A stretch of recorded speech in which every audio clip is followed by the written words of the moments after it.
kids don't report abuse. And then when they are old enough to be able to speak about abuse and report abuse, it doesn't mean they are able to confront their abuser or confront the institution, or it doesn't mean that they can show up at a police station or a courthouse and report what happened to them. It's all different to go to a therapist and try to speak about these atrocities that are just horrific.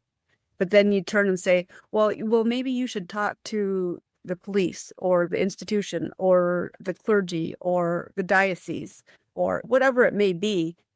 Doing that is excruciatingly painful and very, very difficult.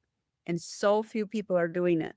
But the church is fighting those laws that allow somebody like me to sue that school or that church 20 years later when I can finally talk about what happened to me. Those laws, they're trying to change them, but they're being squashed at every turn.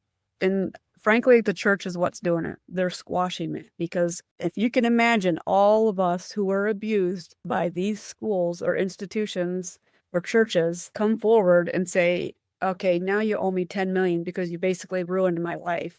I mean, what would that do to them? Well deserved, but what would it do? I mean, it would bankrupt them and put them completely out of business, which good as far as I'm concerned, because they have hurt and done more harm than they have good with their silencing of all of these priests and ministers and clergymen, and moved them and just allowed each one of them to have dozens and dozens of victims. But they are the ones that are putting the squash on those laws that would allow retribution, either criminally or civilly, to move forward.